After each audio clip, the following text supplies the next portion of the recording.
warahmatullahi wabarakatuh. Halo semuanya, kami dari kelompok 1 dan kami akan memberikan sedikit edukasi mengenai tuberkulosis kepada teman-teman kami. Sebelumnya, izinkan kami memperkenalkan diri terlebih dahulu. Perkenalkan, nama saya Mega Kamilia Salsabila dengan NPM akhir 0149. Perkenalkan, nama saya Nisha Kamila dengan NPM terakhir 0121. Saya Livia Wahyudira Suwardono dengan NPM akhir 0170. Saya Syahria Kurnia dengan NPM akhir 150. Saya Lusini Diawaka dengan NPM akhir 134. Saya Karen Gabriela Angelina Lubis dengan NPM akhir 0152. Dan saya Dijay Naya dengan NPM akhir 0141. Selamat menyaksikan. Halo teman-teman semua. Halo.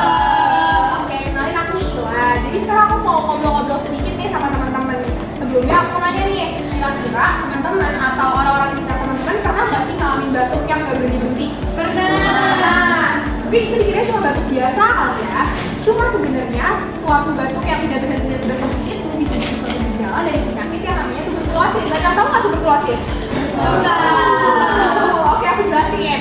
Jadi tuberkulosis itu adalah infeksi menular yang menyerang paru-paru, tapi dia juga bisa menyebar ke organ tubuh lain kayak tulang, kelenjar limfa, dan juga suatu otak. Nah, tuberkulosis ini disebabkan oleh suatu bakteri namanya Mycobacterium tuberculosis, kayak gitu. Oke, kalau misalkan teman-teman lihat juga di slide PPT yang ada di depan teman-teman, kasus tuberkulosis itu udah mencapai 10,8 juta kasus di dunia pada tahun 2023. Kemudian Indonesia juga menjadi peringkat kedua terbanyak yang menderita tuberkulosis. Nah, kurang lebihnya ada 1.090 orang yang kena tuberkulosis per tahunnya. Jadi kurang lebih sekitar kayak 14 orang meninggal setiap jam karena penyakit ini. Nah, dari data-data yang tadi aku sebutkan juga, kita bisa simpulkan nih teman-teman kalau misalkan tuberkulosis itu bukan cuma penyakit yang menyerang orang tua, tapi bisa menyerang anak muda kayak kita mahasiswa kayak gitu. Makanya penting banget untuk mengenali apa itu tuberkulosis, gejalanya seperti apa, pengobatannya sebagaimana, untuk kondisi kita dan orang-orang di sekitar. Nah, bener banget tuh apa kata Kak Sheila tadi. Tapi sebelumnya kenalin, nama aku Livia. Aku mau izin lanjutin apa yang udah disampaikan teman aku tadi. Nah, tapi sebelum aku ngelanjutin, aku mau ngajak kalian ngebayangin dulu cerita nih. Jadi ada seorang mahasiswa, dia itu tuh udah sakit batuk lebih dari 3 minggu, badannya makin kurus, gampang capek, setiap malam badannya keringetan. Tapi dia tuh mikirnya kayak, paling cuma flu biasa. Nah, padahal tanpa dia ketahui, dia itu tuh sebenarnya masuk gejala TB. Nah, biar kita nggak kayak mahasiswa itu, kita tuh harus tahu nih apa aja sih gejala TB itu supaya kita lebih aware. Nah, jadi gejala TB itu ada pertama batuk lama yang lebih dari 2 minggu.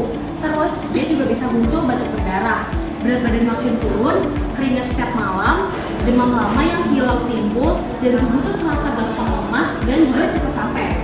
Nah, tapi kalau misalnya kalian merasa orang sekitar kalian atau dari kalian sendiri itu merasa gejala tersebut, harus segera diperiksa karena takutnya terindikasi TB. Tapi sebenarnya gimana sih cara TB itu menular? Nah, TB itu menular melalui droplet. Nah, jadi saat orang yang terinfeksi itu batuk, bersin, ataupun ngomong, bakteri itu bisa keluar dari udara dan dihirup oleh orang-orang yang di sekitarnya. Tapi penting nih buat kita untuk mengetahui kalau TB itu tuh gak menular lewat sentuhan, terus gak menular juga lewat makanan yang kita berbagi atau berbagi alat makan, itu tuh gak menular. Jadi kalau misalnya ada orang di sekitar kalian itu terkena TB, jangan sampai dijauhin karena itu nggak menular lewat situ. Tapi yang penting itu harus jaga, ingetin untuk menjaga etika batuk dan juga ventilasi udaranya. Nah, tadi kan sama juga udah dijelasin nih kira-kira gejala TB itu apa aja. Nah, sekarang di sini aku mau jelasin gimana sih cara kita tahu kalau kita itu benar-benar kena TB. Sebelumnya kenalin, nama aku Naya. Nah, di sini aku mau ngasih tahu juga kalau misalkan kalian kayak ngerasa punya gejala TB, itu nggak serta-merta kalian berarti udah fix banget kena TB.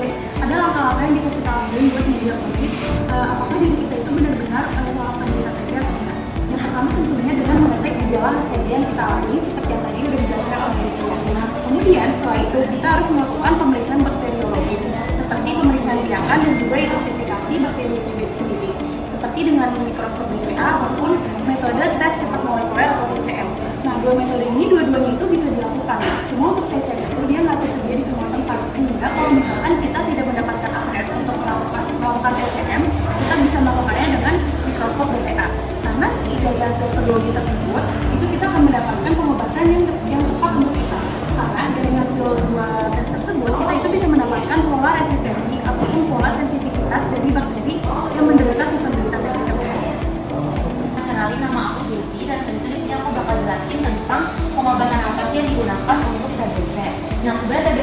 dua jenis, yaitu TBC sensitif obat sama resisten obat.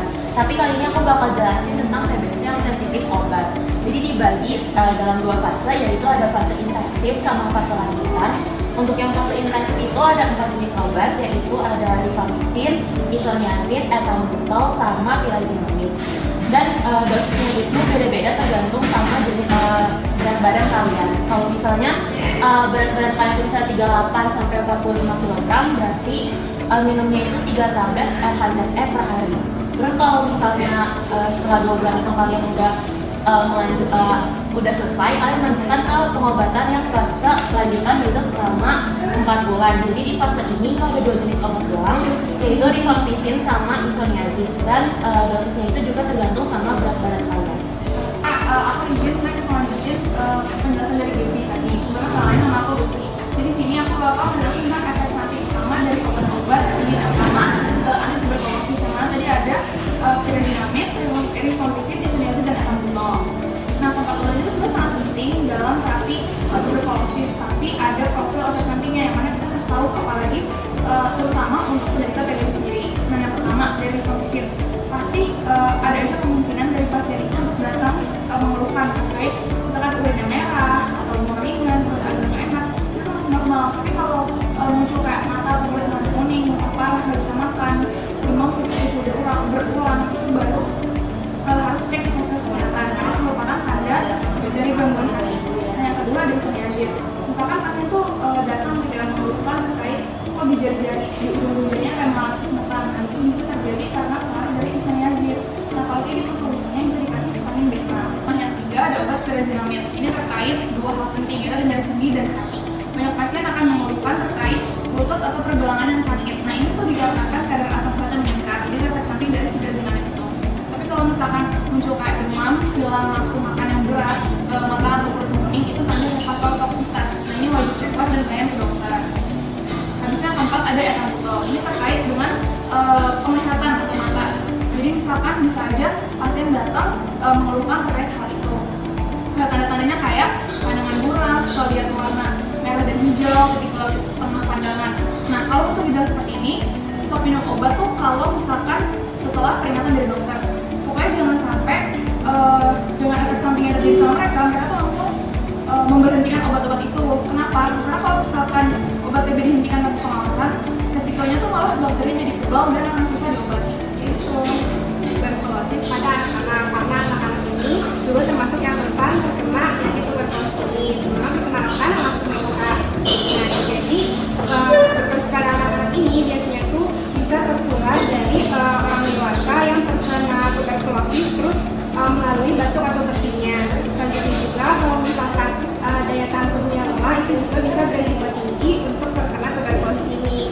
Terus biasanya pada anak-anak ini itu ada 2 tahap infeksi. Yang pertama itu paparan. Jadi biasanya ini tuh terkena pada anak-anak yang daya tahan tubuhnya lebih kuat. Jadi dia sudah terkena terinfeksi tuberkulosisnya, tapi tubuhnya sudah menimbulkan gejala karena imun tubuhnya ini masih kuat. Sedangkan yang selanjutnya itu yang kedua ada tuberkulosis aktif. Jadi karena daya tahan tubuhnya ini lemah, akhirnya semuanya berkembang dan menimbulkan gejala-gejala seperti yang tadi sudah dijelasin, kayak batuk lebih dari 2 minggu, demam hilang timbul, lemas, nafsu makan yang turun, terus juga berat badan yang tidak naik dan mencapai pagi. Itu gimana sih pemeriksaan tuberkulosis pada anak-anak ini? Yang pertama itu biasanya untuk memastikan anak ini tuberkulosisnya aktif atau enggak, itu biasanya di tes tuberkulin atau tadi yang udah kayak dijelasin teman Naya, itu biasanya tes cepat molekuler atau tes mikroskop DNA.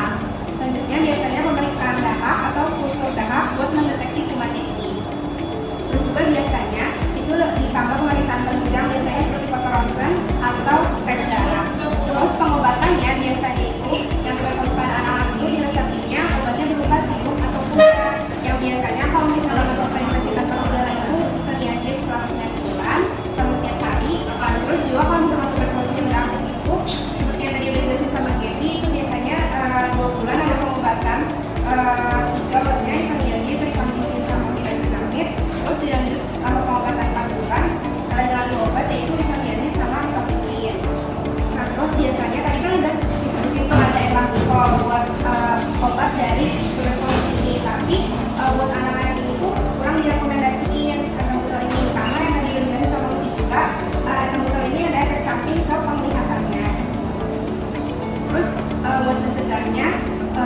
biasanya anak-anak harus makan makanan yang bergizi, terus juga kesadaran dari orang tuanya gitu, terus juga imunisasi. Dan juga kalau misalkan udah terkena tuberkulosis itu, pengobatannya harus tuntas supaya anak ini dapat pulih total dan juga normal kembali. Selanjutnya itu ada tuberkulosis pada ibu hamil. Aku mau ngejelasin nih apa sih TB pada ibu hamil. Sebelumnya kenalin, nama aku Andini. Nah jadi tuh TB kan tadi infeksi paru ya. Selain dia tuh bisa kena ke anak, orang dewasa, dia tuh juga bisa kena ke ibu hamil. Tapi kalau misalnya ibu hamilnya ini udah didiagnosa dengan tepat, pengobatan dengan tepat, itu tuh bisa aman gitu loh selama kehamilannya. Nah, TB itu tuh yang kalau nggak diobatin, itu tuh malah bisa memberikan resiko ke ibu dan juga ke anaknya. Kalau ke ibunya itu contohnya tuh kayak ibunya jadi anemia, berat badannya turun, dan juga kayak ibunya tuh jadi lemah gitu loh. Soalnya kalau untuk bayinya sendiri, kalau kena TB itu bisa meningkatkan resiko bayinya tuh lahirnya dengan berat badan yang rendah dan juga bisa lahir secara prematur. Nah, untuk obat-obatnya sendiri itu sebagian besar obat TB itu udah aman buat ibu hamil. Contohnya tuh kayak ada isoniazid, rifampicin, ethambutol, dinamit itu udah aman untuk kehamilan. Nah, contoh obat yang nggak boleh dikonsumsi pada saat kehamilan itu adalah streptomycin karena dia bisa meningkatkan resiko ke bayinya. Nah, kalau misalnya ibunya itu sedang menyusui, itu kayak gimana? Itu tuh nggak apa-apa kalau ibunya tuh udah menjalani pengobatan dan udah nggak menular, jadi masih aman buat menyusui karena kan ASI sendiri itu masih dibutuhkan buat anak bayi, buat perkembangan sama perkembangan tubuh bayinya. Nah, jadi kan tadi dijelasin ada TB pada anak, pada ibu hamil, dan yang terakhir itu ada pada lansia. Nah, buat kasus TB pada lansia ini itu harus lebih hati-hati pengobatannya karena pada lansia sendiri kan penurunan sistem imunnya itu udah lebih menurun daripada seperti usia kita kan. Jadi pengobatan itu harus lebih hati-hati. Dan biasanya lansia itu juga punya banyak penyakit komorbid, misalnya seperti diabetes, penyakit jantung, atau gangguan ginjal. Makanya itu bisa bikin risiko penyakit TB itu lebih tinggi. Kemudian untuk pengobatan dari TB sendiri ini juga bisa memiliki efek samping yang lebih pada lansia. Misalnya untuk isoniazid pada lansia itu lebih gampang bikin hepatotoksisitas. Dan ada penelitian yang menunjukkan bahwa risiko kerusakan hati itu bisa naik setelah usia 50 tahun. Kemudian untuk pirazinamid itu bisa bikin hepatitis dan asam urat tinggi. Kemudian untuk ethambutol itu bisa bikin risiko diabetes akut. Makanya dokter itu biasanya lebih mengawasi pengobatan pada lansia, terutama pada laki-laki dan pada ginjal. Makasih teman-teman sudah mau mendengarkan penjelasan dari kita. Semoga apa yang sudah kita sampaikan bisa membuat kalian lebih aware lagi terhadap tuberkulosis ini ya. Terima kasih. Terima kasih. Terima kasih. Terima kasih.